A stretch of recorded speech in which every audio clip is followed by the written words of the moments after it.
नबी उम्मत बोले ज़ारे ज़ार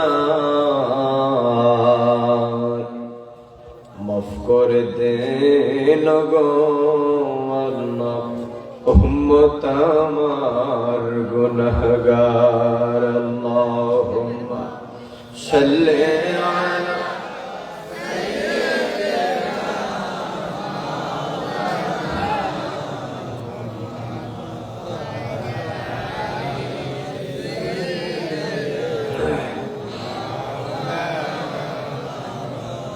मोहब्बत जिक्र पढ़ो सुब्हानल्लाह वल्हम्दुलिल्लाह ला इलाहा इल्लल्लाह सुब्हानल्लाह वल्हम्दुलिल्लाह ला इलाहा इल्लल्लाह ला इलाहा इल्लल्लाह ला इलाहा इल्लल्लाह सुब्हानल्लाह वल्हम्दुलिल्लाह माशाअल्लाह मर्दे ला इलाहा इल्लल्लाह ला इलाहा हस्बी रब्बी जल्लल्लाह मा फी क़ल्बी गैरुल्लाह बोलन हस्बी रब्बी जल्लल्लाह मा फी क़ल्बी गैरुल्लाह नूर मुहम्मद सल्लल्लाह ला इलाहा इल्लल्लाह सुब्हानल्लाह वल्हम्दुलिल्लाह ला इलाहा इल्लल्लाह ला इलाहा इल्लल्लाह ला इलाहा इल्लल्लाह ऐ मन नबीर उम्मत मोरा যেই নবীর নাই তুলনা বলো রে মন নবীর উম্মত মোরা যেই নবীর নাই তুলনা ফেরেশতাগণ জানায় সালাম স্বয়ং খোদা রব্বানা বলুন ফেরেশতাগণ জানায় সালাম স্বয়ং খোদা রব্বানা সুবহানাল্লাহ ওয়ালহামদুলিল্লাহ ইল্লাল্লাহ লা ইলাহা ইল্লাল্লাহ লা ইলাহা ইল্লাল্লাহ আল্লাহ তুমি দয়া করো নসিব করো মহদিনা বলো আল্লাহ তুমি দয়া করো নসিব করো আল্লাহ শয়নে স্বপনে দেখাও যে সোনার মহদিনা আল্লাহ শয়নে স্বপনে দেখাও যে সোনার মদিনা সুবহানাল্লাহ ওয়ালহামদুলিল্লাহ লা ইলাহা ইল্লাল্লাহ লা ইলাহা ইল্লাল্লাহ লা ইলাহা ইল্লাল্লাহ মুহাম্মাদুর রাসূলুল্লাহ সাল্লাল্লাহু আলাইহি ওয়াসাল্লাম সকলে যেহেতু গভীর রাতে বসেছি একটু মহব্বতের সাথে চোখ বন্ধ করে কলবের দিকে খেয়াল করে একটু ইসমে জাত আল্লাহ আল্লাহ আল্লাহ আল্লাহ আল্লাহ আল্লাহ আল্লাহ আল্লাহ মাশাআল্লাহ আল্লাহ আল্লাহ আল্লাহ আল্লাহ আল্লাহ আল্লাহ আল্লাহ আল্লাহ আল্লাহ আল্লাহ আল্লাহ আল্লাহ আল্লাহ আল্লাহ আল্লাহ আল্লাহ দয়াল রহমান কে পারে পৌঁছতে তোমার শান দয়াল রহমান কে পারে পৌঁছতে তোমার শান তুমি जिंदा के मरीते पारो, जिंदा के मरीते पारो, मोरार पारो दीते जान, मोरार पारो दीते जान के पारे पहुँचते তোমার শান দয়া রহমান के पारे पहुँचते তোমার শান अल्लाह अल्लाह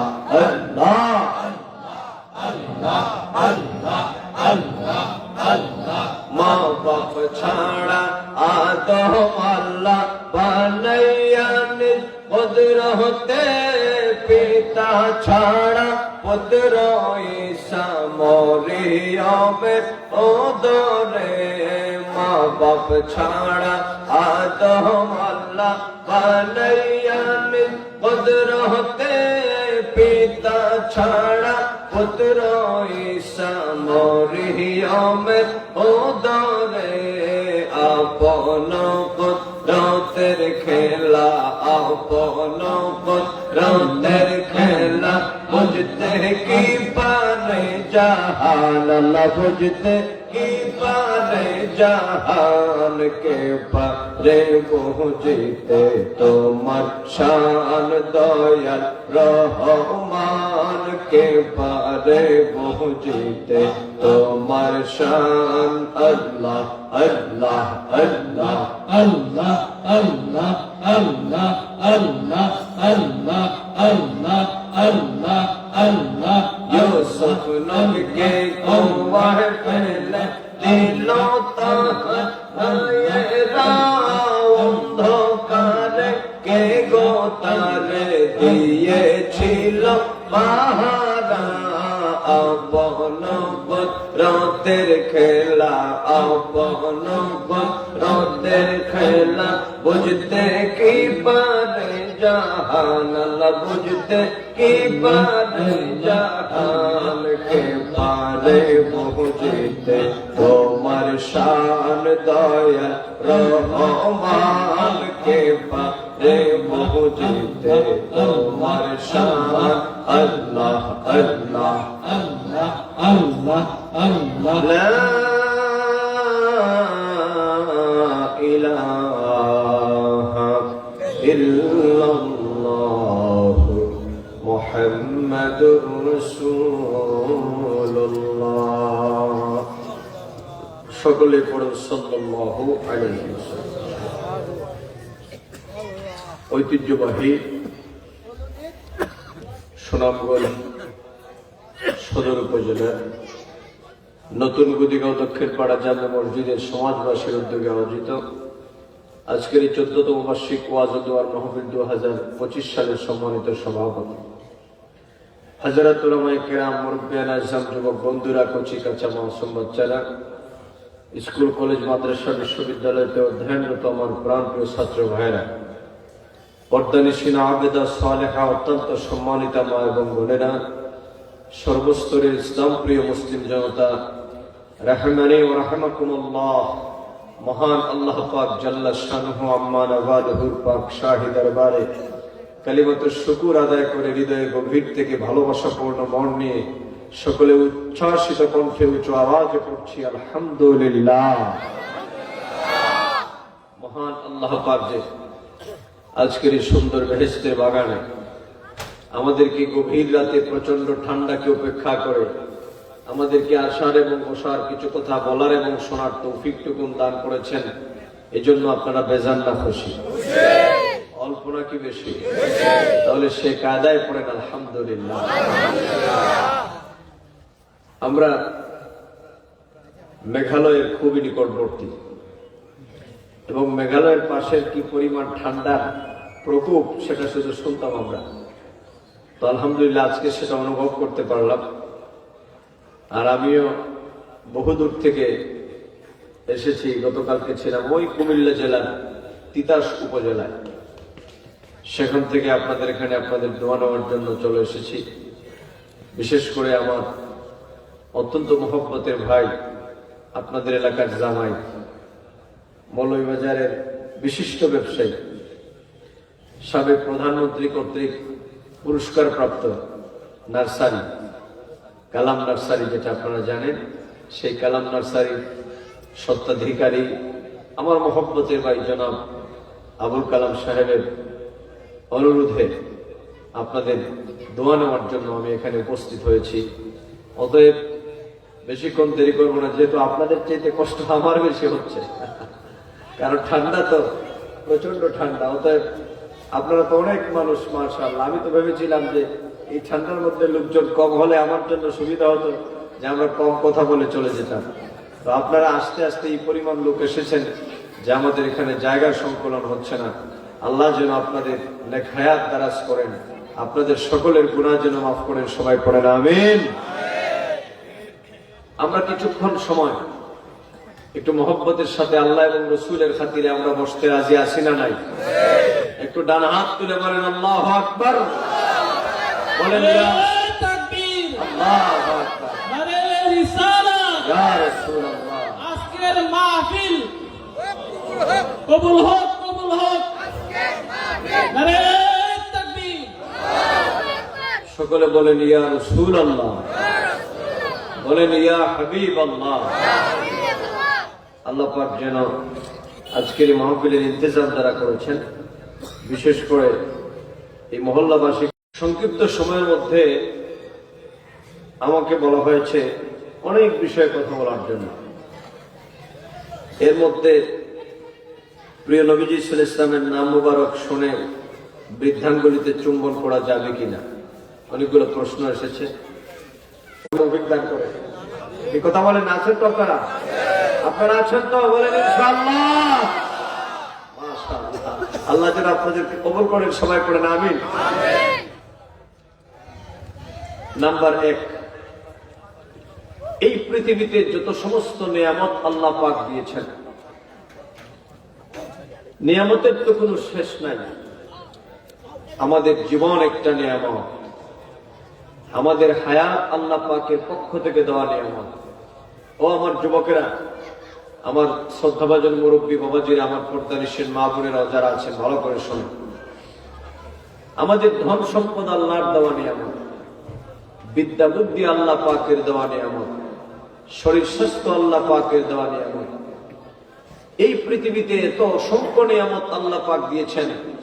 আল্লাহ পাক বলেন, বান্দারে ওয়াইন তাউদ্দু নি'মাতাল্লাহি লা তুহসুহা, আমি আল্লাহ পাক তোমাদেরকে এত সমস্ত নিয়ামত দিলাম যে নিয়ামতগুলা গণনা করা তোমার এই জীবনে সম্ভবপর হবে না। তার মানে এত সমস্ত নিয়ামত আল্লাহ পাক দিয়েছেন। আমার এই কথাগুলো বুঝলে বাকি কথা বুঝতে সহজ হবে। এবার আসেন, পৃথিবীতে যত নিয়ামত দিয়েছেন, কোন নিয়ামতের বিনিময়ে কিন্তু আল্লাহ পাক কিছুই চায় নাই। একটা বিনিময় আল্লাহ পাক চেয়েছেন, সেটা হলো যে আমার পক্ষ থেকে নিয়ামত পাওয়ার পরে তোমরা মাঝে মধ্যে একটু শুকরিয়া আদায় করবা। আমি আল্লাহ যে নিয়ামতটা দিয়েছি এই কথাটা তোমরা স্বীকার করবা। বলেন না সুবহানাল্লাহ। আপনাদের সুবহানাল্লাহর আওয়াজে তো মনে হচ্ছে রমজান মাস শুরু হয়ে গেছে। একটু বড় করে বলেন আল্লাহু আকবার। এই তো বোঝা গেল আমরা গুদিগাঁওয়ে আছি। এবার আসেন, আমরা যদি প্রশ্ন করি আল্লাহ, আমরা যদি আপনার নিয়ামতের শুকরিয়া আদায় করি, আপনি কি দিবেন? কথা বুঝতেছেন? এবার আসেন, আল্লাহ পাক এই মর্মে কি বলেন। যেমন আল্লাহ পাক বলেন, বান্দা শোনো, লাইন শাকারতুম লাযীদান্নাকুম ওয়া লাইন কাফারতুম ইন্না আযাবি লাশাদীদ। জোরে বলুন আল্লাহু আকবার। মহব্বতে বলুন ইয়া রাসূলুল্লাহ। আল্লাহ পাক বলেন, বান্দারে এই বিশ্ব ব্রহ্মাণ্ডের মধ্যে আমি আল্লাহ পাক তোমাদেরকে যত সমস্ত নিয়ামত দিলাম রে বান্দা, এই নিয়ামতগুলা পাওয়ার পর তোমরা যদি আমি আল্লাহ পাকের শুকরিয়া আদায় করো, আমি আল্লাহ পাকের গুণকীর্তন যদি আদায় করো, আল্লাহ পাক বলেন, বান্দা লাইন শাকারতুম, যদি তোমরা শুকরিয়া আদায় করো, লাযীদান্নাকুম, আমি আল্লাহ পাক নিয়ামত তোমাদের কমায় দিব না। তোমরা শুকরিয়া আদায় করার কারণে তোমাদের নিয়ামতের সংখ্যা দিন দিন আমি আল্লাহ পাক বাড়ায় দিব। এই আয়াত যখন নাজিল হয়ে গেল, আল্লাহর হাবিব নূর নবী, হায়াতুন নবী, জিন্দা নবীকে একজন সাহাবী দাঁড়ায় প্রশ্ন করলেন, ইয়া রাসূলুল্লাহ, ইয়া হাবিবাল্লাহ, নবী গো, এই পৃথিবীর মধ্যে আল্লাহ পাকের পক্ষ থেকে বান্দাকে আল্লাহ পাক যত সমস্ত নিয়ামত দিয়েছেন, ইয়া রাসূলুল্লাহ, ওই সমস্ত নিয়ামতগুলো পাওয়ার পর বান্দা যদি আল্লাহ পাকের শুকরিয়া আদায় করে, রব্বুল আলামিন তার বান্দার নিয়ামতের মর্যাদা, তার নিয়ামতের পরিধি কদ্দুর পর্যন্ত বাড়ায় দিবেন। আল্লাহর হাবিব ডাক দিয়া বলেন, ওগো আমার সাহাবায়ে কেরাম, আমার পক্ষ থেকে গোটা পৃথিবীর মানব সম্প্রদায়দেরকে জানিয়ে দাও, আল্লাহর পক্ষ থেকে আমার উম্মতেরা একটা ক্ষুদ্র থেকে ক্ষুদ্রতর একটা নিয়ামত প্রাপ্ত হওয়ার পর আমার উম্মত যদি কায়মন বাক্যে আল্লাহ পাকের প্রশংসা আদায় করে, আল্লাহ পাকের গুণকীর্তন করে, আল্লাহ পাক আমার সাথে ওয়াদা করেছেন আমার সেই উম্মতের মর্যাদা আল্লাহ পাক 10 থেকে 10,000 গুণ পর্যন্ত বাড়ায় দিবে। আল্লাহু আকবার, আল্লাহু আকবার। মুহাব্বতে বলো, নিয়ামতের সংখ্যা বাড়ায় দেওয়ার মালিককে। এইরকম শাহাদাত আঙ্গুলি আকাশের দিকে তুলে বলো, নিয়ামতের সংখ্যা বাড়িয়ে দেওয়ার মালিককে। বলেন আল্লাহু আকবার। এই বিশ্বাস আমাদের ভিতরে আছে না নাই? আস্তে কমানো যুবক বলা আছে না নাই? এবার কিন্তু ঠান্ডা কম লাগতেছে, কথা কর না। ঠান্ডা বলবে আমি আর এখানে থাকি, ডিস্টার্ব করি লাভ নেই। এখানে নবী প্রেমিকরা এসে গেছে, আমি আর এখানে ডিস্টার্ব করে কোনো লাভ হবে না। মারহাবা বলেন না? এই হলো নাম্বার 1। কথা বুঝতেছেন? এই কথা বুঝলে বাকি কথা কিন্তু সহজ হবে, মনে রাখবেন কথা। আর ব্যক্তিগতভাবে আমরা নিজেরা শিক্ষক মানুষ, ছাত্রদেরকে যেভাবে পড়াই, আপনাদেরকে মাহফিল এইভাবে বলার চেষ্টা করি, কারণ এই মাহফিল গুলা হচ্ছে একটা খোলামেলা ক্লাস। কথা কোন ঠিক কিনা? আপনারা যারা বয়স 30, 40, 50 হয়েছে, আপনারা কি এখন আর ক্লাসে ভর্তি হতে পারবেন? আপনাদের জন্য ওপেন একটা ক্লাসের সুযোগ হচ্ছে আপনাদের রব্বানি আলেমদের জবান থেকে এই মাঠে কোরআন হাদিসের কথাগুলো শোনা। কথা বলেন না ঠিক কিনা? এবার আসুন, নিয়ামতের শুকরিয়া আদায় করলে নিয়ামতের সংখ্যা বাড়াই দিবেন কে? আল্লাহ। এরপরে আল্লাহ পাক বলেন, ওয়ালা ইন কাফারতুম ইন্না আযাবি লাশাদীদ। ও বান্দা, যদি তোমরা কৃতজ্ঞ হও, আমার পক্ষ থেকে নিয়ামত প্রাপ্ত হওয়ার পর যদি তোমরা শুকরিয়া আদায় না করবে বান্দা, তোমরা মনে রাখবা আমি আল্লাহ পাকের কঠিন আযাব তোমাদের জন্য অবধারিত আছে। নাউযুবিল্লাহ। তাহলে কথা হলো দুইটা, নিয়ামতের শুকরিয়া আদায় করলে নিয়ামত বাড়ায় দিবেন আল্লাহ, আর অকৃতজ্ঞ হলে পাশাপাশি আযাবও দিবেন আল্লাহ। এবার আসেন আমার শিক্ষিত সমাজ, ভদ্র সমাজ, যুব সমাজ, মুরব্বী বাবাজিরা, পর্দারিসীন মা এবং বোনেরা, আল্লাহ বলেন নিয়ামতের শুকরিয়া আদায় করলে নিয়ামত বাড়ায় দিব। এবার আসেন, আমরা জানি বাড়ি গাড়ি নিয়ামত, টাকা পয়সা নিয়ামত, ধন দৌলত নিয়ামত, শরীর স্বাস্থ্য নিয়ামত, বিদ্যা বুদ্ধি নিয়ামত। ভিতরে সাউন্ডটা একটু কমাও, বেশি বেড়ে গেছে। সাউন্ড সুন্দর আছে মাশাআল্লাহ, সুন্দর সাউন্ড হচ্ছে, একটু কমাও, সফট যাতে হয়। টাকা পয়সা ধন দৌলত নিয়ামত, ঠিক আছে। এবার আসেন, প্রশ্ন হচ্ছে আল্লাহ আপনি যত নিয়ামত দিয়েছেন সব নিয়ামতের মধ্যে সবচেয়ে বড় নিয়ামত কোনটা? বাজার কথা বলে না ঠিক কিনা? যুবক কথা বলো ঠিক না? আমরা জানতে চাই না যে আল্লাহ আপনি তো অসংখ্য নিয়ামত দিয়েছেন, কিন্তু আমরা জানতে চাই যে আপনার পক্ষ থেকে নিয়ামত যতগুলো আছে সব নিয়ামতের মধ্যে সবচেয়ে বড় নিয়ামত কোনটা? এই প্রশ্ন যদি পৃথিবীর মানব সম্প্রদায় করে, পৃথিবীর তাবৎ দুনিয়ার সমস্ত মানব সম্প্রদায় যদি আমার মহান রব, আমার মহান মালিকের দরবারে যদি এই প্রশ্ন উত্থাপন করে, আল্লাহ তুমি পৃথিবীর মধ্যে যত নিয়ামত দিয়েছো গো মাবুদ, আল্লাহ আমরা জানতে চাই সব নিয়ামত গুলার মধ্যে সর্বোৎকৃষ্ট নিয়ামত কোনটা, সর্বপ্রথম নিয়ামত কোনটা? এই প্রশ্নের জবাব আল্লাহ পাক আজকে থেকে প্রায় 1500 বছর পূর্বে মহাগ্রন্থ আল কুরআনুল কারীমে আল্লাহ এই প্রশ্নের জবাব দিয়েছেন। আল্লাহ পাক বলেন, বান্দা শুনে রাখো, লাকাদ মান্নাল্লাহু আলাল মুমিনিনা ইয বা'আসা ফীহিম রাসূলা। গোটা পৃথিবীর সকল ইমানদার মুমিন মুসলমান ও দুনিয়ার মানব সম্প্রদায় শুনে রাখো, পৃথিবীর মধ্যে তোমরা যারা ইমানদার তোমরা যারা মুমিন মুসলমান, সমস্ত মুমিন মুসলমান এর জন্য গোটা পৃথিবীর মধ্যে সর্বোৎকৃষ্ট এবং সর্বোত্তম সবচাইতে বড় নিয়ামত হচ্ছে আমার বন্ধু নবী মুহাম্মদুর রাসূলুল্লাহ। আল্লাহু আকবার, আল্লাহু আকবার বলেন ইয়া রাসূলুল্লাহ। ও পৃথিবীর মানব সম্প্রদায়, আল্লাহ পাকের পক্ষ থেকে মুমিনদের উপর বিরাট অনুগ্রহ যে আল্লাহ পাক আল্লাহর হাবিবকে তাদের কাছে পাঠিয়েছেন। আল্লাহ সুবহানাহু ওয়া তাআলা এই পৃথিবীর মধ্যে মুমিনদের জন্য সর্বোৎকৃষ্ট নিয়ামত হিসাবে তার হাবিবকে আমাদের নিকট প্রেরণ করেছেন। কোন সুবহান। তাহলে কথা বুঝে থাকলে জবাব দেন, আল্লাহর নবী যে সবচেয়ে বড় নিয়ামত, এই নিয়ামত পাওয়ার পরে আপনার বেজার না খুশি? অল্প নাকি বেশি? তাহলে আকাশ বাতাস প্রকম্পিত করে বলেন মারহাবা ইয়া রাসূলুল্লাহ, ইয়া রাসূলুল্লাহ, ইয়া হাবিবাল্লাহ, ইয়া রাসূলুল্লাহ। আমার যুবকের একজনে দর্শনের মতো আওয়াজ দিয়ে বলেন ইয়া রাসূলুল্লাহ, ইয়া হাবিবাল্লাহ, ইয়া রাসূলুল্লাহ। মারহাবা জোরে।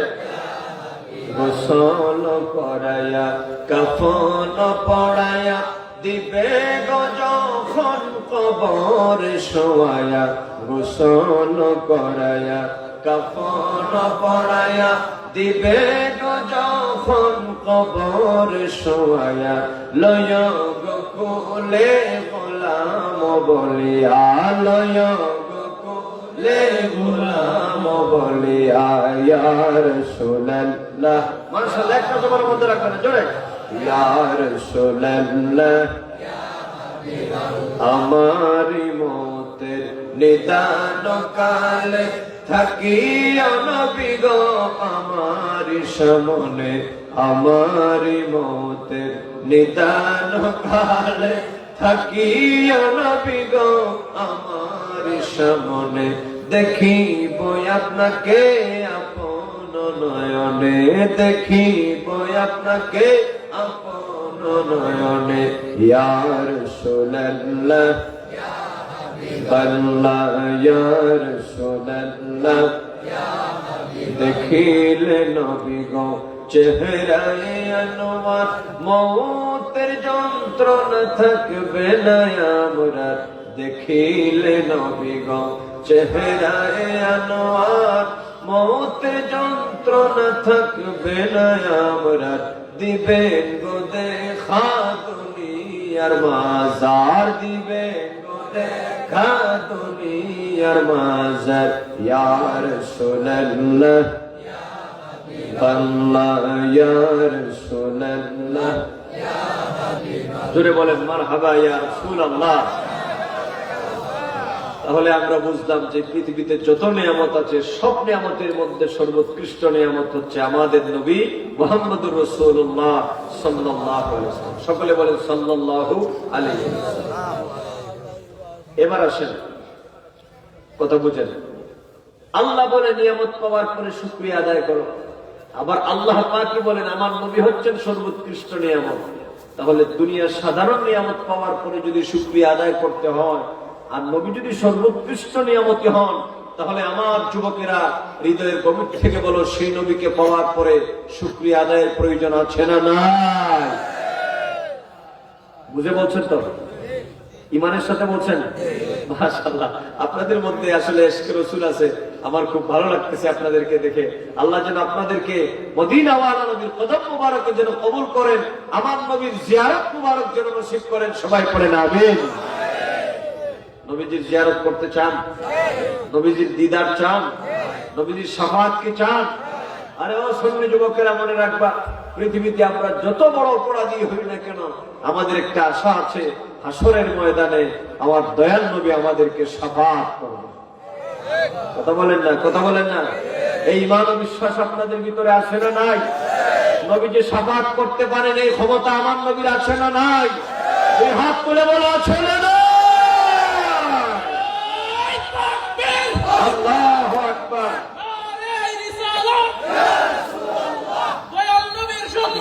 হুশিয়ার সাবধান।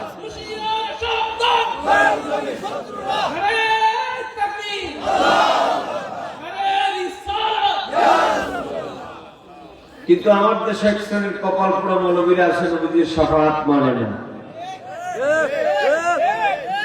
ঠিকটা আপনারা যেভাবে, ঠিকটা আপনারা যে বুঝে শুনে ঠিক বলেন, ঠিক যেভাবে বলতেছেন মনে হচ্ছে বক্তৃতা করি আমি, আর ভয় পান আপনারা। আরে বাবা, এত ভয় পাইলে হবে কিভাবে? আমরা দায়িত্ব নিয়ে কথা বলি, এত ভয় পাওয়ার কিছু নাই। এই বাংলাদেশে কেউ কাউকে থ্রেট করার কোনো সুযোগ নাই। এই দেশে যদি নবীজি শাফাআতের বিরুদ্ধে এক শ্রেণীর মৌলবীরা বলতে পারে, তাহলে আমরা যারা নবীর প্রেমিক, আমরা এই দেশে নবীর পক্ষে কথা বলার শক্তি এবং সাহস আমাদের আছে না? অতএব কিসের চিন্তা? আপনারা আপনাদেরটা নিয়ে থাকেন, আমরা কথা বলো। বাংলাদেশে কি সব একদল হয়ে যাবে? কথা বলেন, সব কি একদল হয়ে যাবে? তুমি বাধা দেওয়ার কে মিয়া? তুমি তোমারটা করো, আমরা আমারটা করো। কথা বলা ঠিক না? তোমরা নবীজির বিরুদ্ধে যা বলতে পারো বলো, অসুবিধা নাই। কিন্তু আমরা যারা নবীর পক্ষে আছে বললাম, আমরা নবীর পক্ষে বলবো, আমরা ইয়া নবী সালাম আলাইকার পক্ষে বলবো, আমরা ইয়া রাসূলুল্লাহর পক্ষে বলবো, আমরা মিলাদুন নবীর পক্ষে বলাই যাব। তাহলে হাত তুলে বলো ঠিক না? তাকবীর, আল্লাহু আকবার, নারে রিসালাত, ইয়া রাসূলুল্লাহ। অতএব কথা সাফ কথা, আল বুদুহু ওয়াস সারাহা, এখানে কোনো বক্রতা নাই। কথা কি ক্লিয়ার? কথা কি আমরা নবীর পক্ষে আছি না নাই? অযুবক কথা বলো, আমরা নবীর পক্ষে আছি না নাই? নবীর পক্ষে থাকলে নবীর পক্ষে কথা বলার দরকার আছে না নাই? আমি নবীর পক্ষে আছি, সুবিধা দেখলে আছি, অসুবিধা দেখলে নাই। এইরকম দুর্বল ইমানদারের দরকার ইসলামে। নবীর পক্ষে যদি থাকি, বিপদেও আছি, সুখেও। বাংলাদেশের আকাশের হাওয়া বাতাস এখন বেশি অনুকূলে না। আমাদেরকে বহু জায়গায় বলে, হুজুর হাওয়া বাতাস বেশি ভালো নয়। আমি বলি ভাই, বেশি ভালো নয় যখন, তখনই কথা বলা ইমানদারের প্রকৃত পরিচয়। কারণ হাওয়া ভালো যখন, তখন তো সকলেই আপনার গতানুগতিক চলতে পারে। কিন্তু ইমানদার কে জানেন? অগতিকার জনগণ, যুবক, আজকে মাহফিল থেকে শিক্ষা বাড়িতে নিয়ে যাও। ইমানদার তো হলো সেই, তার ভিতরে সেই বদ্ধমূল ধারণা থাকবে, গোটা পৃথিবীর সমস্ত মানুষেরও যদি আমার আল্লাহ এবং রাসূলের বিপক্ষে চলে যায়, আমি একজন ইমানদার, আমি আল্লাহ এবং রাসূলের পক্ষে কথা বলাই যাব যতক্ষণ এই দেহে প্রাণ থাকবে। কথা বলো থাকবে না? এটাই হলো ইমানদারের পরিচয়। কথা বলেন, এটা কি ইমানদারের পরিচয়? মারহাবা বলেন, মারহাবা। এই সিন্নি আসেনি কেন ভাই? সিন্নি নাই?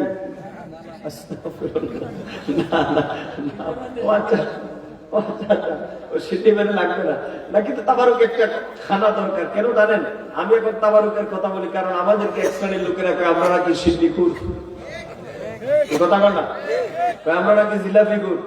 আরে বাবা, মিলাদ কিয়াম যেখানে খানা দানা, কথা বলেন, মিলাদ কিয়াম যেখানে বিরিয়ানি আছে, তো আমাদের কপালে ইয়া নবী সালামু আলাইকুম আছে, বিরিয়ানিও। আর আপনাদের কপালে ইয়া নবী সালামু আলাইকুম নাই, জিলাপিও। এটা কি আপনারা বেজার হবেন নাকি? আগামীতে সিন্নি করবেন নি? বলেন ইনশাআল্লাহ, বলেন ইনশাআল্লাহ। খানা খাওয়ানো কি সুন্নত? খানা খাওয়ানো কি সামান্য হতে পারু আমার ভাই বাবাদের জন্য, এত সমস্ত মানুষ। হ্যাঁ, সামান্য একটু তাবারুক আপনারা ব্যবস্থা করবেন। বলেন ইনশাআল্লাহ। এবার আসেন, নবী হচ্ছেন সর্বোৎকৃষ্ট নিয়ামত। দুনিয়ার সাধারণ ধন দৌলত পাইয়া যদি শুকরিয়া আদায় করি, নবী নিয়ামত পাওয়ার পরে শুকরিয়া আদায়ের দরকার আছে না নাই? এখন কথা বুঝেন, একটু ভালো করে বুঝলেই জীবনে আর কোন মোল্লা মৌলবীর ফতোয়া মিলাদুন নবীর বিরুদ্ধে যাইতেন না। বরং যেই মৌলবী বলবে, এই মৌলবী দাঁড়াও, তুমি কি আমার কবর হাসরের সাথী হবা? তো তোমার কথা আমার শোনার দরকার কি? নবীর মিলাদুন নবীতে আমি খুশি হব না, তোমার মিলাদে খুশি হব নাকি? মানে তোমার জন্য খুশি হব নাকি? আমি যার মিলাদে আল্লাহ পাক জগৎ পয়দা করেছেন, যার আগমনে গোটা পৃথিবী খুশি হয়েছে, আমরা তো সেই নবীর আগমনে বেজার হওয়ার কথা। অতএব আমরা সেই নবীর আগমনে খুশি। অতএব কথাগুলো বুঝে জীবনে আশা করি আপনাদেরকে মিলাদুন নবীর বিরুদ্ধে কেউ নিতে পারবে না। তো দুইটা কথা বুঝছেন তো? একটা হলো আল্লাহর নিয়ামত পাওয়ার পরে শুকরিয়া, আর দ্বিতীয়ত হলো নবী হচ্ছেন সবচেয়ে বড় নিয়ামত। তো আপনারা বলেন, দুনিয়ার সাধারণ নিয়ামত পেয়ে যদি শুকরিয়া আদায় করেন, তো নবী যদি বড় নিয়ামত হন, তাইলে নবী নিয়ামত পাওয়ার পরে শুকরিয়া আদায়ের প্রয়োজন আছে না নাই? এবার আসেন নবীজি নিয়ামত, এই নিয়ামতের শুকরিয়া কিভাবে আদায় করবেন? প্রশ্ন দাঁড়ায় না যে হুজুর মৌলানা সাহেব, মুফতি সাহেব, নবীজির নিয়ামতের শুকরিয়া কিভাবে আদায় করবেন? আমার গুদিগাঁওয়ের জনগণ এবার শোনেন ভালো কথা, বাই পয়েন্ট শোনেন, দিস ইজ ইম্পর্টেন্ট পয়েন্ট। নবীজি নিয়ামত, এই নিয়ামতের শুকরিয়া আমরা কিভাবে আদায় করব? সে ফর এক্সাম্পল, মনে করেন আল্লাহ আপনাকে টাকা দিয়েছেন, বাড়ি দিয়েছেন, গাড়ি দিয়েছেন, ধন দৌলত দিয়েছেন, আপনি শুকরিয়া আদায় করবেন কিভাবে? আপনি একটা তাসবিহ হাতের মধ্যে নিয়ে পড়লেন সুবহানাল্লাহ সুবহানাল্লাহ, আলহামদুলিল্লাহ আলহামদুলিল্লাহ। বা আল্লাহ আপনাকে টাকা পয়সা দিয়েছেন, কিছু টাকা আল্লাহর ঘর মসজিদে আপনি দান করে দিলেন, আল্লাহ তুমি যে আমাকে টাকা পয়সা দিয়েছো আমি শুকরিয়া আদায় করলাম গো মাবুদ। এই টাকাগুলা দেওয়ার মাধ্যমে আপনার ধন দৌলতের নিয়ামতের শুকরিয়া আদায় হয়ে গেল। কথা বলেন ঠিক কিনা? বিদ্যা বুদ্ধি নিয়ামত, এই নিয়ামতের শুকরিয়া আপনি আদায় করবেন। সমাজের দেশের মঙ্গল করে, সমাজের মধ্যে শান্তি স্থাপনের প্রক্রিয়া আপনি ধাপে ধাপে কিভাবে শান্তি প্রতিষ্ঠিত হয় আপনার মন মেধা খাটায় যদি আপনি চিন্তা করেন, সেটা আপনার ব্রেইনের নিয়ামত আদায় হয়ে যাবে। এবার আসেন আল্লাহর হাবিব যে দুনিয়াতে সবচেয়ে বড় নিয়ামত, এই নিয়ামতের শুকরিয়া আমরা কিভাবে আদায় করব? ও গুদিগাঁওয়ের জনগণ শোনেন আপনারা, এবার যদি প্রশ্ন করেন হুজুর নবীর আগমনে আমরা কি করা দরকার, শুকরিয়ার ভাষাটা কি, শুকরিয়া আদায় করার নবী যে সবচেয়ে বড় নিয়ামত, এই নিয়ামতের শুকরিয়া আদায় করার মেথড, পদ্ধতিটা কি? এই পদ্ধতি তো আমরা জানবো না। এই জন্য আল্লাহ পাক তার হাবিবকে শুধু সর্বশ্রেষ্ঠ নিয়ামতি বানান নাই, আল্লাহর হাবিবকে সর্বশ্রেষ্ঠ নিয়ামত হিসাবে পাওয়ার পরে আমাদের কি দায়িত্ব কর্তব্য, সেটাও আল্লাহ পাক পবিত্র কোরআনে তিনি বর্ণনা করে দিয়েছে। এই মর্মে একটা নয়, দুইটা নয়, নবীজিকে পাওয়ার পরে আমাদের দায়িত্ব এবং কর্তব্য কি, এই সম্পর্কে একটা দুইটা নয়, আল্লাহ পাক 285 খানা আয়াত নাযিল করে দিয়েছে। কত আয়াত? আলেম ভাইয়েরা এগুলো একটু মনে রাখা দরকার। কত আয়াত? 200। কিন্তু আমার দেশের এক শ্রেণীর হুজুররা একটু খুঁজে পায় না। কথা বলতে কিনা? কথা বলে ঠিক কিনা? যদি খুঁজে পাইতো তাহলে কি মিলাদুন নবীর বিরুদ্ধে থাকার কথা ছিল? এবার আসেন, 285 খানা তো বলা যাবে না, আপনাদেরকে দুই একটা আয়াত আমি শোনাই। এর মধ্যে একখানা আয়াত হচ্ছে আল্লাহ পাক বলেন, নবী আপনি বলে দেন, قل بفضل الله وبرحمته فبذلك فليفرحوا هو خير مما يجمعون। জোরে বলুন আল্লাহু আকবার। আমি ভাবছিলাম অন্য কোনো বিষয়ে কথা বলবো আজকে এখানে, কিন্তু যেহেতু বিষয়টা দেওয়া হয়েছে আমি এই জন্য এই কথাগুলো আপনাদেরকে বলতে চাচ্ছি। আর আমি এক কথায় জবাব দিয়ে দিতে পারতাম যে এটা জায়েজ না না জায়েজ, কিন্তু আমি আপনাদেরকে একটু তাফসিলি বলতেছি যাতে করে বিষয়টা খোলাসা হয়ে যায়। কথা কোন ঠিক কিনা? ওয়াজও হয়ে গেল, মাসালা বুঝা হয়ে গেল। কথা বলেন ঠিক কিনা? ওয়াজও হয়ে গেল, মাসালা। আমরা কোন প্রশ্নের জবাব দিচ্ছি, মিলাদুন নবী জায়েজ না না জায়েজ। আমি তো এক কথা বলতে পারতাম ভাই এটা জায়েজ, কিন্তু মিলাদুন নবীটা কিভাবে জায়েজ আমি আপনাদেরকে কোরআন থেকে বর্ণনা করছি, যেহেতু এক শ্রেণীর লোকেরা কয় কোরআনে আছে কিনা। কথা বলেন বলে কিনা? তো শুনেন ভালো করে। আল্লাহ পাক বলেন, নবী আমার আপনি বলে দেন, কুল বিফদলিল্লাহি ওয়া বিরহমাতিহি, এই পৃথিবীর মধ্যে আমি আল্লাহ পাকের পক্ষ থেকে দুইটা জিনিস পাওয়ার পরে যেন লোকেরা খুশি উদযাপন করে, আনন্দ উদযাপন করে। গুদিগাঁওয়ের জনগণ আপনারা বলেন, আল্লাহ বলেন আমার পক্ষ থেকে ফজল এবং রহমত পাওয়ার পরে যেন লোকেরা খুশি উদযাপন করে, এই কথা আপনি বলে দেন। তাহলে আমার বন্ধুরা বলেন, আল্লাহর পক্ষ থেকে ফজল এবং রহমত পাওয়ার পরে আনন্দ উদযাপন করার হুকুম কার? ভালো করে বলেন আল্লাহ। এরপরে আল্লাহ পাক বলেন, ফাবিযালিকা ইয়াফরাহু হুয়া খায়রুম মিম্মা ইয়াজমাউন, এবং সেটা দুনিয়ার অন্যান্য সব আমলের চেয়ে উত্তম। এই দুইটা জিনিস পাওয়ার পরে যারা খুশি উদযাপন করে, এই দুইটা জিনিসের একটা হচ্ছে ফজল, আরেকটা হচ্ছে রহমত। আলেম ভাইরা আপনারা এখানে আছেন, আপনি যে কোনো দলের আলেম হন, কওমি মাদ্রাসার আলেম হন, আলিয়া মাদ্রাসার আলেম হন, যে কোনো দলের আলেম হন, আমাদের কথাগুলো বুঝেন। কথা তো আমার নয়, কথা হচ্ছে অ্যাকর্ডিং টু হলে কোরআনের হাদিস। কোরআন হাদিসে যা আছে আমরা তা মানি, কোরআন হাদিসে যা নাই আমরা তা মানি না। এই জন্য আমাদের পরিচয় হচ্ছে আমরা হলাম সুন্নি। আস্তে কমাকে আওয়াজ দাও, আমাদের পরিচয় কি? আমরা সুন্নি মুসলমান, কথা বলো ঠিক না? মিলাদুন নবী যদি কোরআন হাদিসে থাকে আমাদের মানতে অসুবিধা আছে? আর মিলাদুন নবী যদি কোরআন হাদিসে না থাকে আমরা কেন মানবো ভাই? কথা বল ঠিক না? ভালো করে শোনেন, আল্লাহ বলেছেন ফজল এবং রহমত পাওয়ার পরে আমার পক্ষ থেকে নবী আপনি বলে দেন মানব সম্প্রদায় যেন খুশি উদযাপন করে। তাহলে কথা বুঝে থাকলে জবাব দেন, দুইটা জিনিস পাওয়ার পরে খুশি উদযাপন করার হুকুম কার? যুবকরা একটা বলো, খুশি উদযাপন করার হুকুম কার? একটা হচ্ছে ফজল বলেন, একটা হচ্ছে কোরআনের ভাষায় বলেন, একটা হচ্ছে ফজল মানে ফদলুন আর কি ফদল, আর একটা হচ্ছে রহমত, একটা হচ্ছে ফদলুল্লাহ আর একটা হচ্ছে রহমতুল্লাহ। এখন আমি যদি প্রশ্ন করি ফদলুল্লাহ এবং রহমতুল্লাহ কি আপনারা জানেন? বলেন না। আমাকেও যদি বলেন হুজুর আপনিও কি জানেন? না আমিও জানি না। কারণ আমি জানবো কিভাবে? আমার বাবার ঘরের কথা আপনাদেরকে বলবো? কারণ ফদলুল্লাহ দ্বারা আল্লাহ কি মুরাদ দিয়েছেন, রহমতুল্লাহ দ্বারা আল্লাহ কি মুরাদ দিয়েছেন আমরা জানি না। হ্যাঁ, জানতে হলে নবীজির হাদিস তালাশ করতে হবে, জানতে হলে সাহাবায়ে কেরামদের কথা তালাশ করতে হবে, তাফসীরের কিতাবে মুফাসসিরিনে কেরামগণ কি বলেছেন সেটা তালাশ করতে হবে। কথা কোন ঠিক না? এবার আসেন, আমি মুফতি মোহাম্মদ নিসারউদ্দিন আহমদের কথা নয়, এই ফদলুল্লাহ এবং রহমতুল্লাহ দ্বারা কি মুরাদ আল্লাহ পাক নিয়েছেন আপনাদেরকে আমি শোনাচ্ছি গ্রহণযোগ্য তাফসীরের কিতাব থেকে। এখানে আরেকটা কথা আপনাদেরকে বলে দিই, আমার ছাত্র ভাই যারা আছেন, আপনি কলেজ ইউনিভার্সিটিতেও পড়েন বা আপনি যে কোনো কাজ করেন, ভালো করে শুনুন। কোরআনের তাফসীর করতে হলে তিনটা সূত্র লাগে, তিনটা মূলনীতি লাগে। কথা বলেন, কয়টা মূলনীতি? কোরআনের তাফসীরের কয়টা মূলনীতি? তিনটা। প্রথম নম্বর মূলনীতি হলো কোরআনের তাফসীরের এক আয়াতের ব্যাখ্যা হবে অপর আয়াত দ্বারা। দ্বিতীয় নম্বর মূলনীতি হলো কোরআন ব্যাখ্যার মূলনীতি হলো কোরআনের এক আয়াতের ব্যাখ্যা হবে আমার নবীর হাদিসে পাক দ্বারা। তৃতীয় নম্বর কোরআন ব্যাখ্যার মূলনীতি হলো কোরআনের এক আয়াতের ব্যাখ্যা হবে কওলে সাহাবা মানে সাহাবায়ে কেরামদের কওল দ্বারা। ভালো করে বুঝেন, এক আয়াতের ব্যাখ্যা হবে অপর আয়াত দ্বারা।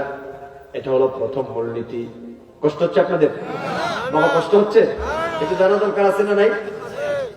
দ্বিতীয় নম্বর হলো কোরআনের এক আয়াতের ব্যাখ্যা হবে নবীর হাদিস দ্বারা। তৃতীয় নম্বর কোরআনের এক আয়াতের ব্যাখ্যা হবে কওলে সাহাবা দ্বারা। কিন্তু আপনারা অবাক হবেন, বাংলাদেশে এখন যত মাহফিল হয় এই তিনটা সূত্রের ধারে কাছেও এখন এক শ্রেণীর মুরব্বিরা নাই, কিন্তু সমানে নাম দেয় তাফসীরুল কোরআন মাহফিল। আর আমি বলি বাংলাদেশে তাফসীরুল কোরআন মাহফিল ছাড়া কোনো ওয়াজ নাই, আর মুফাসসিরে কোরআন ছাড়া কোনো বক্তা নাই। সব বক্তার আগে মুফাসসিরে কোরআন আর সব ওয়াজের আগে তাফসীরুল কোরআন মাহফিল। অথচ আমরা দেখি মৌলভী সাহেব স্টেজে বসার পরে কোরআনের আয়াত পড়ে একটা, আর জনগণকে ভুল ব্যাখ্যা করে বোঝায় আরেকটা। আর বাংলাদেশে তো এখন আর তাফসীর হয় না। বাংলাদেশে এখন তাফসীরের নামে ভারতের নায়ক নায়িকাদের জীবন ইতিহাস বলা হয়। যুবকেরা তো তোমরা ঠিক বলবা, কারণ তোমাদের কাছে তো খবর আছে, মোবাইল আছে। বাংলাদেশে এখন তাফসীরের নামে রাশমিকা মন্দানা, কি কথা বলো না, এগুলো আমরা নামও শুনি নাই। আমি নিজে ইউনিভার্সিটি পড়ুয়া ছেলে, আমরা নামও শুনতাম না। কিন্তু আমাদের মতো হুজুররাই এই স্টেজে বসে আজকে ভারতের নায়ক নায়িকাদেরকে প্রচার প্রসারিত করে, আবার বড় করে ব্রড লাইনে 10 ইঞ্চি ব্রড লাইনে নাম দেওয়া বিরাট তাফসীরুল কোরআন মাহফিল। আস্তাগফিরুল্লাহ। এইগুলা হচ্ছে তাফসীরের নামে জনগণের ঈমানকে ধ্বংস করে দেওয়া। কথা বলা না ঠিক কিনা? আর এটা নাই, সেটা নাই, এটা নাই, নামাজের পরে দোয়া নাই, জানাজার পরে মুনাজাত নাই, নামাজের আগে নিচে সুন্নত নাই, ইয়া নবী সালাম আলাইকা নাই, এরপরে সিন্নি নাই, নাই নাই, হেয়ার তার বাপদাদা ছাড়া ইসলামে মনে আর কিছু নাই। কথা কোন ঠিক কিনা? আর বেদাত আর শিরিক তো এমন ভাবে বলে মনে হয় যেন তারে বেদাত আর শিরিকের ডিলারশিপ কেউ দিছে। এটা করা বিদাত, এটা করা শিরিক, মনে হয় যে কেউ ডিলারশিপ দিয়ে পাঠাইছে যে তুমি জন্মের মতো বেদাত আর শিরিক বলো। কথা বলো ঠিক কিনা? আমরা এই সমস্ত পাইকারি দরের মৌলবীদের কথা মানে। ভালো করে শোনেন, ভালো করে শোনেন। অতএব আজকে মাহফিল থেকে আমার যুবকেরা তোমাদেরকে বলতে চাই, আমি আমার যুবকের আজকে সাবধান হয়ে যাও। দুনিয়ার কোন মোল্লা মৌলবী তোমার কবরের সাথী হবে না, কবরে হাসরে মিজানের সাথী হবে আমার দয়াল নবী মুহাম্মদুর রাসূলুল্লাহ সাল্লাল্লাহু আলাইহি ওয়াসাল্লাম। অতএব মৌলবীর কথা শুনবা না আমার নবীর কথা শুনবা? কথা বলেন, আমরা কার কথা শুনবো? নবীর। এবার আসেন রহমতুল্লাহ এবং ফদলুল্লাহ দ্বারা কি বোঝানো হয়েছে। মূলনীতি মনে রাখবেন। বলেন তাফসীরুল কোরআনের মূলনীতি কয়টা?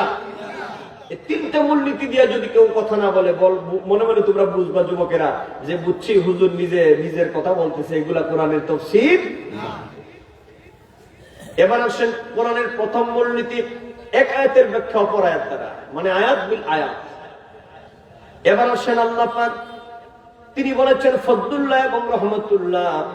এই যে ফদলুল্লাহ দ্বারা কি বোঝানো হয়েছে, গোটা পৃথিবীর জমহুর মুফাসসিরিনে কেরামগণ একমত, এই ফদলুল্লাহ মানে আল্লাহ পাক মহাগ্রন্থ আল কোরআনকে আল্লাহ পাক মুরাদ করেছেন। এই জন্য আল্লাহর কোরআন হচ্ছে আমাদের জন্য নেয়ামত। ও যুবকেরা, আমার মুরব্বী বাবাজিরা, আমি শুনেছি আমার অসংখ্য অগণিত মা বোনেরা পর্দার আড়াল থেকে আমাদের কথাগুলো শুনতেছেন। মা বোনদের জন্য আমি বলতে চাই, ভালো করে শুনে যাও। আল্লাহ পাকের পক্ষ থেকে অসংখ্য নিয়ামতের মধ্যে অন্যতম একটা বড় নিয়ামত হলো আল কোরআন। এই আল্লাহ পাকের কোরআনকে মাঝে মধ্যে হাতে নিবা। যুবকরা, যদি তুমি পড়তে জানো মাঝে মধ্যে একটু তেলাওয়াত করবা। অনেকে বলে হুজুর আমি তো কোরআন তেলাওয়াত করতে পারি না। হ্যাঁ, অসুবিধা নাই, আপনি আপনার মসজিদের ইমাম সাহেবের কাছ থেকে, মুয়াজ্জিন সাহেবের কাছ থেকে শিখে নিবা। যদি তাও সম্ভব না হয়, আমার মুরব্বী বাবাজিরা আপনাদেরকে বলে দেই, মাঝে মধ্যে একটু কোরআন শরীফকে চুমা খাবেন, বুকের মধ্যে নিবেন, মাথার মধ্যে নিবেন, কোরআন শরীফকে আপনি একটু চুমা খাবেন। কারণ আপনারা কি জানেননি, সুলতান মাহমুদ গজনবীর নাম আপনারা শুনেছেন।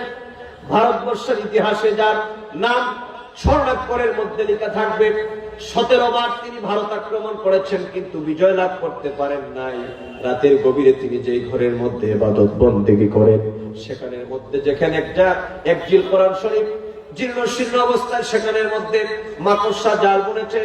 সঙ্গে সঙ্গে তিনি কোরআন শরীফ মাথার মধ্যে নিলেন, সেটাকে নিজের জামা দিয়ে তিনি পরিষ্কার করলেন এবং তিনি ইবাদত বন্দেগী করতে করতে ঘুমায় গেলেন। হঠাৎ করে স্বপ্নে দেখলেন, এবার যেন কে তাকে বলছে, সুলতান মাহমুদ রে, আল্লাহর কোরআনের এত তাজিম করেছো তুমি, অতএব আবার তুমি আক্রমণ চালাও, আল্লাহ তোমাকে বিজয় দান করে দিবে।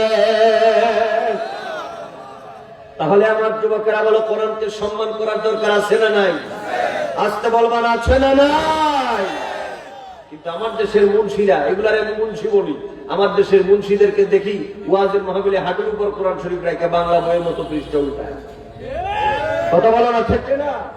আপনারা দেখবেন মনে হচ্ছে এটা মনে বাংলা বই মনে হয়। আরে বেটা বিহাদব, পড়তে আসছিস কোরআনের তাফসীর, এটা একটু আদবের সাথে রাখো না। আবার কোরআন শরীফ একটা ভদ্রলোকের মতো সামনে রাখে, জনগণের যাতে সুবিধা মতো ঢুকা দেওয়া যায়।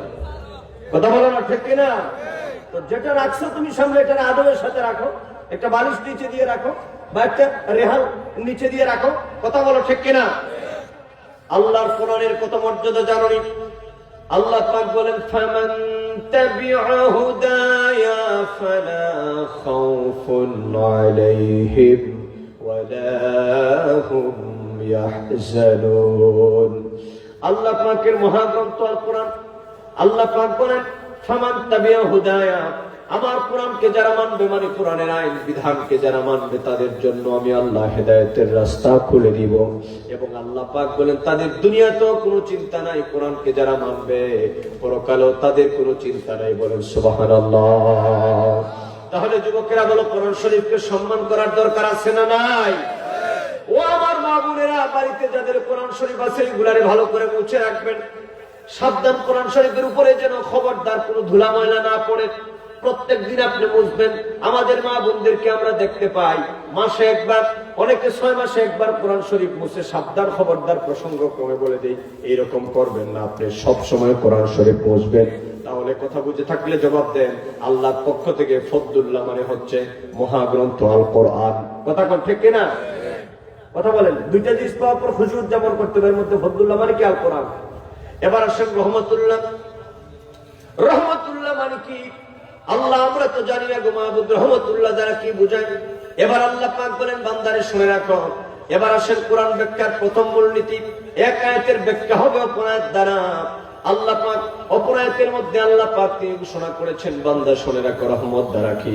আল্লাহ পাক বলেন, ওয়ামা আরসালনাকা ইল্লা রাহমাতাল লিল আলামিন। পড়েন যারা পড়েন, ওয়ামা أرسلناك إلا রাহমাতাল লিল আলামিন। আমি আমার বন্ধু নবী মুহাম্মদ সাল্লাল্লাহু আলাইহি ওয়াসাল্লামকে গোটা পৃথিবীর জন্য রহমতের মূর্ত প্রতীক হিসাবে আমি প্রেরণ করলাম। সুবহানাল্লাহ। তাহলে এবার কথা মিলান। আল্লাহ বলেন ফদলুল্লাহ এবং রহমতুল্লাহ পাওয়ার পর খুশি উদযাপন করবা। আমরা দেখতে পেলাম রহমতুল্লাহ মানে হচ্ছে আমার দয়াল নবী মুহাম্মদুর রাসূলুল্লাহ সাল্লাল্লাহু আলাইহি ওয়াসাল্লাম। তার মানে কথার দ্বারা কি দাঁড়ানো? আল্লাহ পাক বলতে চেয়েছেন, বান্দারে আমার পক্ষ থেকে আমার নবী হচ্ছেন তোমাদের জন্য সবচেয়ে বড় নিয়ামত। আমার নবী হচ্ছেন নিয়ামতে উজমা। অতএব তোমাদের জন্য সবচেয়ে বড় সৌভাগ্য হচ্ছে আমার নবীজিকে তোমাদের মধ্যে আমি প্রেরণ করেছি, আর তোমাদেরকে আমার নবীর গোলাম উম্মত বানিয়ে দিয়েছি। ও যুবক, কত বড় কথা শুনে যাও। নবীরা পর্যন্ত আমার নবীর উম্মত হওয়ার জন্য সুপারিশ করেছে, কিন্তু সেই জায়গায় আল্লাহ পাক বিনা দরখাস্তে আমাদের নবীর গোলাম এবং উম্মত আমাদেরকে বানিয়ে দিয়েছেন।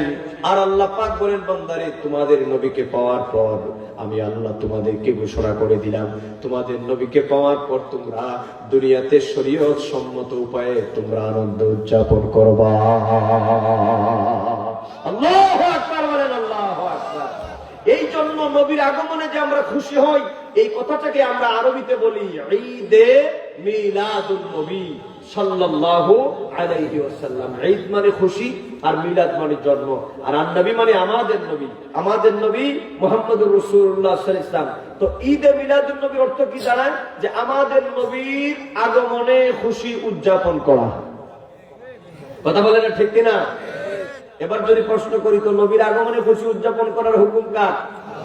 এতক্ষণ কি বুঝলেন? নবীর আগমনে রহমতুল্লাহ আলামিনকে পাওয়ার পরে আনন্দ উদযাপন করার হুকুম কার? ওই খুশি উদযাপন করে আমরা লিখি ঈদে মিলাদুন নবী সাল্লাল্লাহু আলাইহি ওয়াসাল্লাম। তাহলে বলেন, মিলাদুন নবীর পক্ষে কোরআন ও হাদিসে আছে না নাই? কথা বলেন, কোরআনে আছে না নাই? এজন্য আমরা মিলাদুন নবীর মাহফিল আমরা করতেই থাকবো ইনশাআল্লাহ। বলেন ইনশাআল্লাহ। শাফায়াতের কান্ডারি মদিনা ওয়ালায়, আমার শাফায়াতের কান্ডারি মদিনা ওয়ালায়, মুহাম্মদ মুস্তাফা নবী সাল্লাল্লাহু আলাইহি মুহাম্মদ মুস্তাফা নবী।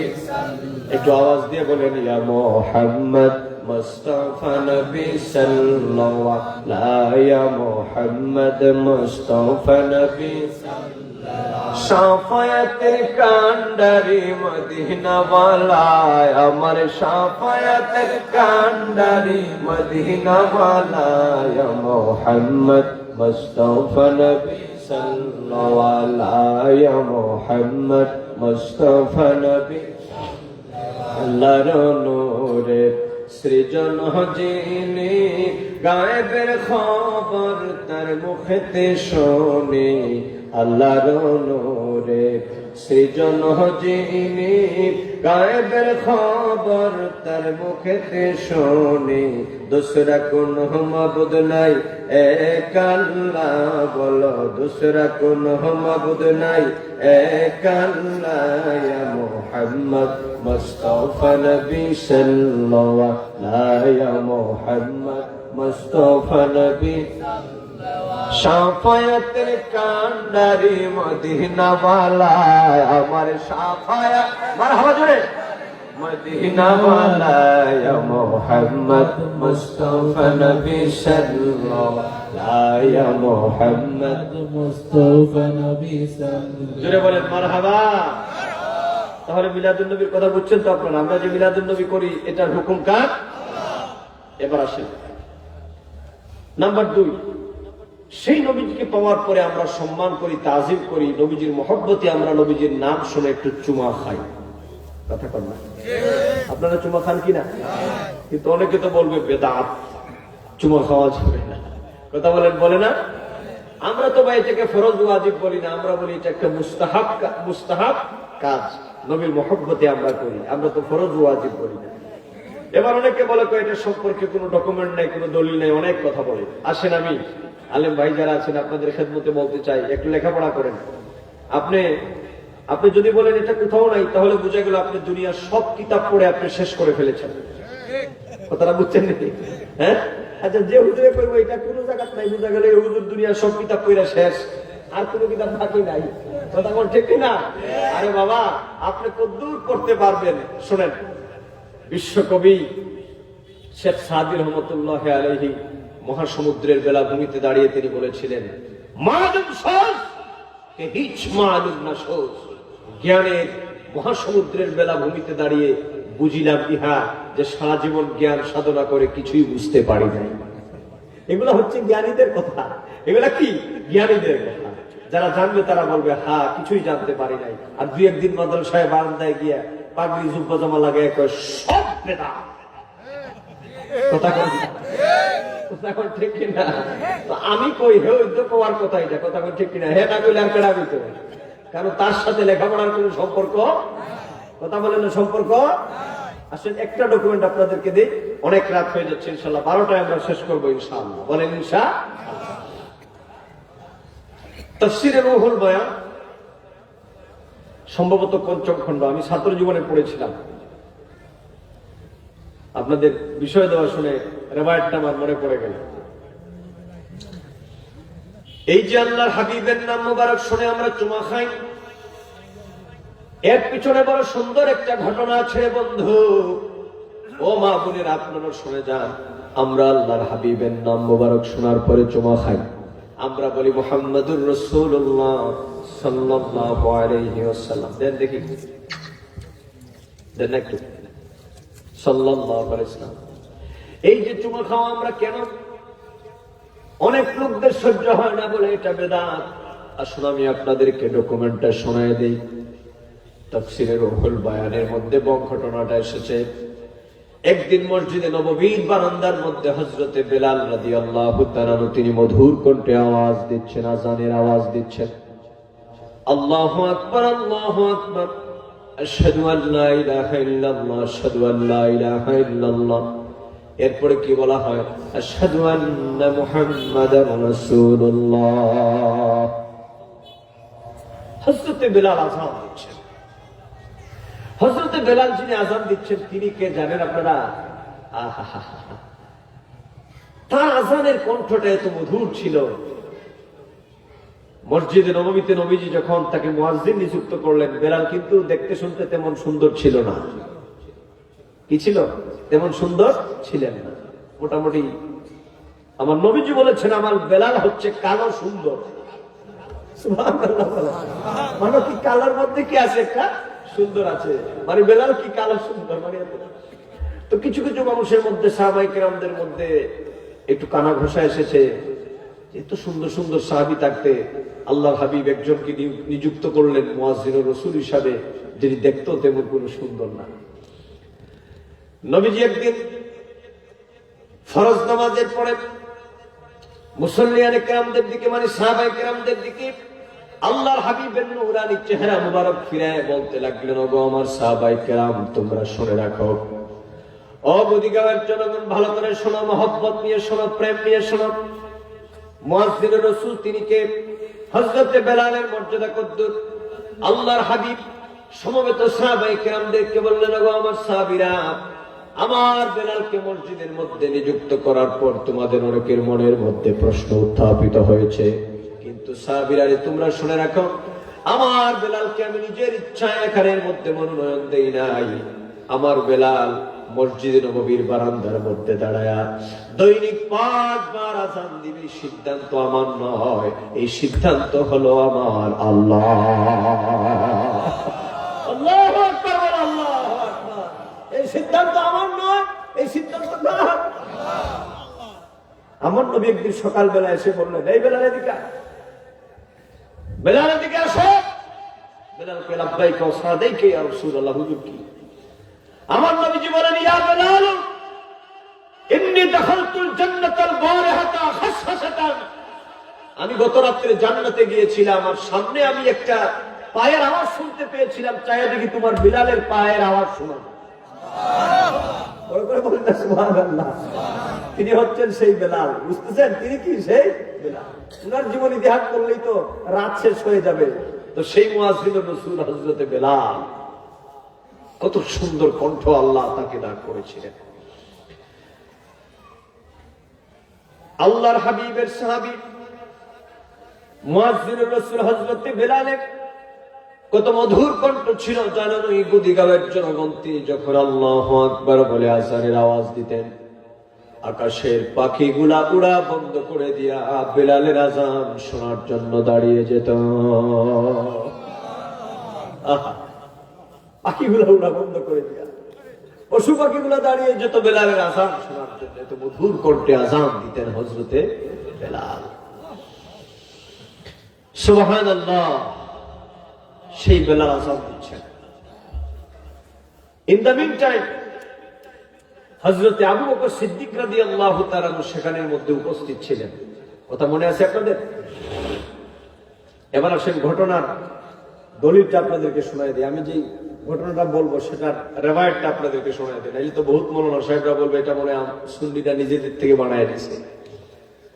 তাফসীরে রুহুল বায়ানের ৫ম খণ্ডের রেওয়ায়াতটা এরকম: লাম্মা সামিআ কাউলুল মুআযযিন আশহাদু আন্না মুহাম্মাদার রাসূলুল্লাহ ফাকালা কুররাতু আইনি বিকা ইয়া রাসূলাল্লাহ فقبل الأغلتين السببتين ومسح على عينيه فقال النبي صلى الله عليه وسلم من فعل مثل ما فعل خليلي فقد حلت لكم شفاعتي উচ্চ আওয়াজে বলেন ইয়া রাসূলুল্লাহ, মুহাব্বতে বলেন ইয়া হাবিবাল্লাহ। হযরত বেলাল আযান দিচ্ছেন, আশহাদু আন্না মুহাম্মাদার রাসূলুল্লাহ। এমন সময় হযরতে আবু বকর সিদ্দিক রাদিয়াল্লাহু তাআলা সেখানে উপস্থিত। শুনতে পেলেন আমার নবীর রিসালাতের শাহাদাতের বাণী উচ্চারিত হচ্ছে। এবার আল্লাহ পাক তো বলেছেন নবীজির নাম শোনার পরে তোমরা সম্মান করবা, মহব্বত করবা। এবার হযরতে আবু বকর সিদ্দিক রাদিয়াল্লাহু তাআলা বেলালের কণ্ঠের আযান শোনার পরে হযরতে আবু বকর সিদ্দিক রাদিয়াল্লাহু তাআলা খুঁজতে লাগলেন নবীজিকে তিনি পান কিনা। ওই জায়গার মধ্যে আল্লাহর হাবিবকে তিনি খুঁজে পান নাই। এবার সঙ্গে সঙ্গে তিনি বলতে লাগলেন কুররাতু আইনি বিকা ইয়া রাসূলুল্লাহ। ও নবী, যদিও আপনি আমি আবু বকরের সামনে নাই, কিন্তু আমি আবু বকর বললাম ও নবী আপনি হলেন আমার চোখের মণি। আমার চোখ থেকে যেই রকম মণিকে আলাদা করা সম্ভব নয়, আপনি নবীকেও আমি আবু বকরের জীবন থেকে আলাদা করা সম্ভব নয়। এই কথা বলার পরে ফাকাব্বালাল আগলাতাইন সাবাবাতাইন, কাব্বালা ইউকাব্বিলু তাকবিলান, মানে হলো কিস করা, চুম্বন দেওয়া। আর আল আগলাতাইন সাবাবাতাইন আরবিতে দুই বৃদ্ধাঙ্গুলিকে বলা হয়। কি বলা হয় বলো? আল আগলাতাইন সাবাবাতাইন মানে বৃদ্ধাঙ্গুলির দুই নখ। এবার হযরতে আবু বকর, ও দুনিয়ার মৌলবীরা শুনো, তোমাদের দুনিয়ার বলটুমি আর মন্টুমি এই কাজ করে নাই।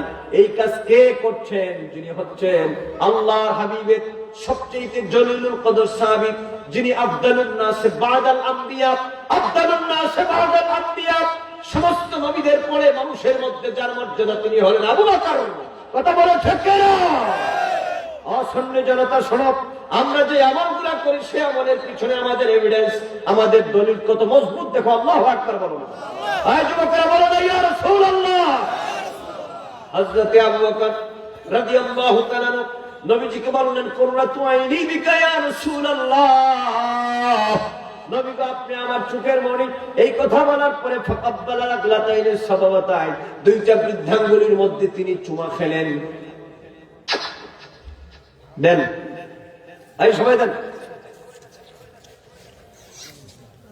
আশা করি নবীর মহব্বত থাকলে আজকের মাহফিলে পড়তে গিয়ে নবীর নাম শুনলে আর আমল বাদ দেবে না। চুমা দাও মাহফিলের দেন। কোথায় দিবেন? দুই লোকে। ওয়ামাসসাহা আলা আইনাই, এবার তিনি দুইটা চোখের মধ্যে মাসেহ করে দিলেন। সুবহানাল্লাহ বলেন। কে কে? আরে কথা কয় না কেডা? নাকি সুনামগঞ্জের কোন মৌলবী? কথা কন না। সিদ্দিকে আকবর, সিদ্দিকে যিনি আমার নবী, এত শ্রদ্ধাভাজন একজন সাহাবী ছিলেন। মানুষের মধ্যে নবীদের পরে যার মর্যাদা, তিনি হচ্ছেন আবু বকর। সুবহানাল্লাহ বলেন। এবার তিনি বৃদ্ধাঙ্গুলির মধ্যে চুমা খেলেন। ওয়ামাসসাহা আলা আইনাইহি, দুইটা চোখের মধ্যে তিনি মাসা করলেন। এই সময় আল্লাহ হাবিব ওই জায়গার মধ্যে তিনি তাশরীফ এনেছেন। নবীজি এবার প্রশ্ন করলেন, আবু বকর কি ব্যাপার, আপনি কি করছেন? হযরতে আবু বকর সিদ্দিক রাদিয়াল্লাহু তাআলা বলেন, ইয়া রাসূলুল্লাহ, ইয়া হাবিবাল্লাহ, নবী গো আমার, আমি যখন এখানের মধ্যে এসেছি বেলাল আপনার নাম মুবারক উচ্চারণ করেছে আযানের মধ্যে, আশহাদু আন্না মুহাম্মাদার রাসূলুল্লাহ বলেছে। আপনি নবীর নাম মুবারক শোনার পরে আমি তাজিম না করে কেমনে থাকি গো নবী আমার? আমার ভিতরে প্রেম ডাকলো, ভালোবাসা ডাকলো, ভালোবাসার উদয় হলো। আপনি নবীর মহব্বতের বহিঃপ্রকাশ কিভাবে করব? এই জন্য আমি দুইটা বৃদ্ধাঙ্গুলির মধ্যে চুমা দিয়া আমি চোখের মধ্যে মাসও করে দিলাম। শোনো গুদিগামের জনগণ, এই কথা শোনার পরে আল্লাহ নবী, নূর নবী, হায়াতুন নবী, জিন্দা নবী, গায়েবের খবর দেওয়ালা নবী, শাফাতের কান্ডারি নবী মুহাম্মদুর রাসূলুল্লাহ সাল্লাল্লাহু আলাইহি ওয়াসাল্লাম কি জবাবটা দিয়েছেন শুনে রাখো বুদিগামের জনগণ। আল্লাহর হাবিব বলেন, ও আবু বকর, আজকে আমি মুহাম্মদ সাল্লাল্লাহু আলাইহি ওয়াসাল্লামের প্রতি প্রেমের বহিঃপ্রকাশ হিসাবে আপনি যেই কাজটা করেছেন, আমার আল্লাহ এবং আমি মুহাম্মদ সাল্লাল্লাহু আলাইহি ওয়াসাল্লাম আপনার উপর খুশি আর রাজি হয়ে গেলাম।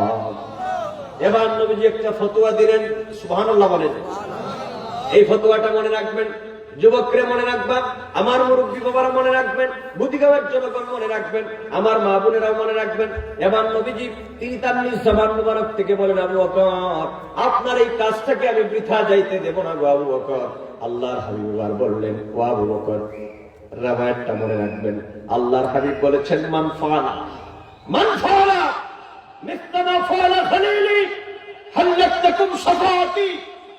আল্লাহর হাবিব বললেন, ওগো আবু বকর, মান ফাআলা মিসলা মা ফাআলা খলিলি, রে পৃথিবীর মানব সম্প্রদায়, যেই রকম আজকে আমার সাহাবী হযরতে আবু বকর আমি নবীর মহব্বতে দুইটা বৃদ্ধাঙ্গুলির মধ্যে চুমা খেয়ে চোখের মধ্যে মাসহ করেছে, তোমরা যদি কিয়ামত পর্যন্ত এইরকম আমি নবীজির নাম মুবারক শোনার পরে বৃদ্ধাঙ্গুলির মধ্যে চুমা খাওয়ার পর যদি চোখের মধ্যে তোমরা মাসে করো, আমি আল্লাহর হাবিব বললাম, ফাকাত হাল্লাত লাকুম শাফাআতি। ওই যে বয়াল হাসরের ময়দান কায়েম হয়ে যাবে, যে হাসরের ময়দানে কেউ কারো কোনো কাজে আসবে না, ওই দিন আমি মুহাম্মদ সাল্লাল্লাহু আলাইহি ওয়াসাল্লাম তোমাদেরকে শাফাআত করে করে আল্লাহর জান্নাতে পৌঁছায় দিব। সুবহানাল্লাহ, আওয়াজ দিয়ে বলেন ইয়া রাসূলুল্লাহ। তাহলে যুবকেরা বলো, আমরা হাসরে নবীজির শাফাআত চাই কি চাই না? যার হাত তুলে বলো, চাই কি চাই না? তাহলে নবীজির তাকবীর, আল্লাহু আকবার, নারে রিসালাত, ইয়া রাসূলুল্লাহ। নূর নবীজির শত্রুরা হুঁশিয়ার সাবধান। তাহলে বলো, আমরা নবীজির নাম মুবারক শুনে চুমু খেতে রাজি আছি না নাই? দুই হাত তুলে বলো, দুই হাত তুলে বলো, ইয়া রাসূলুল্লাহ, বলো ইয়া হাবিবাল্লাহ। নূর নবীজি যেখানে, নবীর প্রেম প্রীতি যেখানে, জুড়ে বলেন মারহাবা, বলেন মারহাবা। আরে বাবা, বেদাত বলতে থাক, তুই তোর বেদাত কইতে থাক, আর আমরা আমরা নবীর মহব্বত করতে থাকি। দেখা হবে হাসরের ময়দানে, কথা বলা থাকে না। নবীর কদমেতে সারা জীবন আমি থাকবো, নবীর কদমেতে সারা জীবন আমি থাকবো। আরে বাবা, সুনামগঞ্জের মানুষ তো বাবের মানুষ, আপনাদের আওয়াজ তো হবে কেন? যুবকেরা বলো, আমরা নবীর কদমে চিরজীবন আছি না নাই? নবীর কদমেতে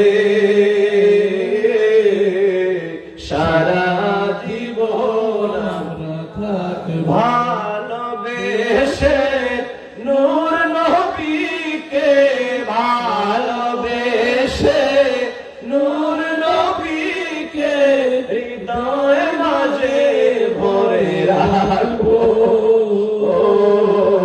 নবীর কদমেতে সারা জীবন আমি থাকবো। আমার মুরব্বী বাবাজির আওয়াজ দিয়ে বলেন, মা বোনেরা গুনগুন করে বলেন, নবীর কদমেতে সারা জীবন আমি থাকবো। মিলাদ মিলাদ কিয়ামে দুরুদ সালামে নবীকে খুশি রাখবো নবীর কদমেতে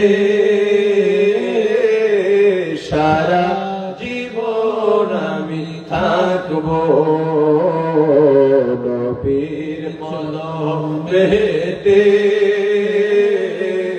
সারা জীবন আমি থাকবো আবার বলো ভালোবেসে নূর নবীকে ভালোবেসে নূর নবীকে হৃদয় মাঝে ভরে রাখবো আবার বলো ভালোবেসে নূর নবীকে ভালোবেসে নূর নবীকে হৃদয় মাঝে ভরে রাখবো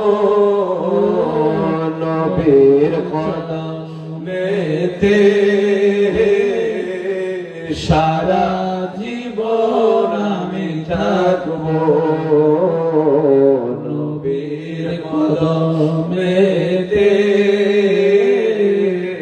সারা জীবন আমি আসুন দাঁড়ায় নবীজিকে একটু সালাম দেই নবী সালাম আলাইকা ইয়া রাসূল সালাম আলাইকা ইয়া হাবিব সালাম আলাইকা সালাওয়াতুল্লাহ আলাইকা আমরা যে গোলাম সকলে মিলিত মিলাদ মাহফিলে কিয়াম ডাকি আপনাকে নবী সাজে পাবো মরণে ইয়া নবী সালাম ঘরে বলেন মহিলা নবীজি সবাব নিচে বলেন শোনো সালাম আলাইকা ইয়া হাবিব সালাম আলাইকা সালাওয়াতুল্লাহ আলাইকা হাবিবি ইয়া রাসূলুল্লাহ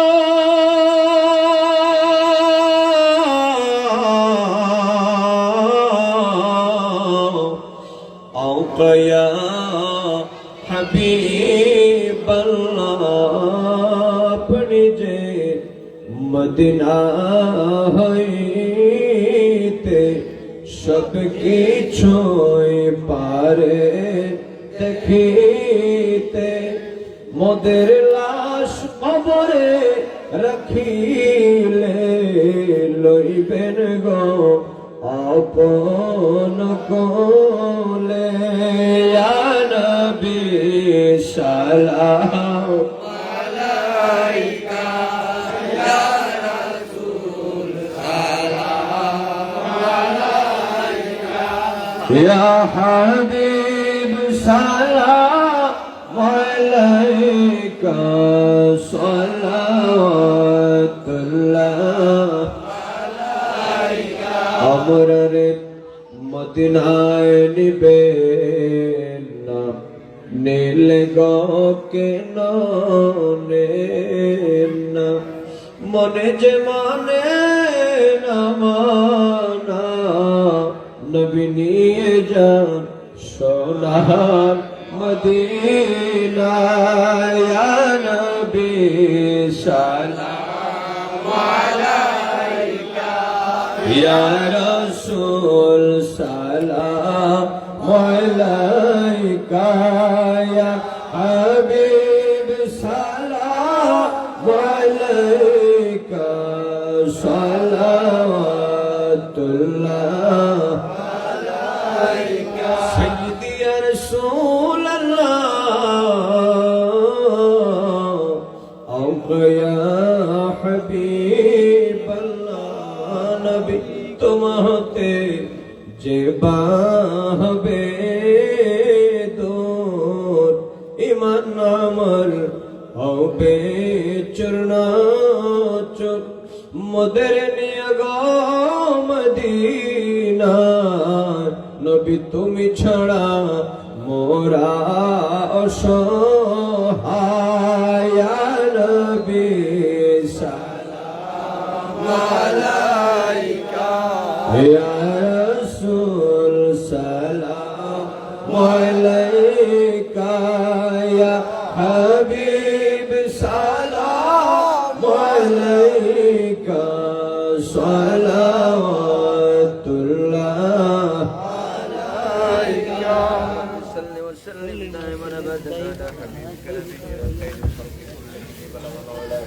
بكماله كشف الدجى بجماله حسنت جميع خصاله صلوا عليه মোনাজাত না করে কেউ যাবেন না আজকে জুমার রাতের মোনাজাত আল্লাহর দরবার থেকে খালি ফেরত আসে না অতএব এখনই মোনাজাত হয়ে যাবে মোনাজাত না করে আপনারা কেউ যাবেন না আমি আপনাদেরকে ধন্যবাদ দিচ্ছি আজকের নতুন গদিগাঁও দক্ষিণ পাড়া জামে মসজিদ এবং সমাজবাসীকে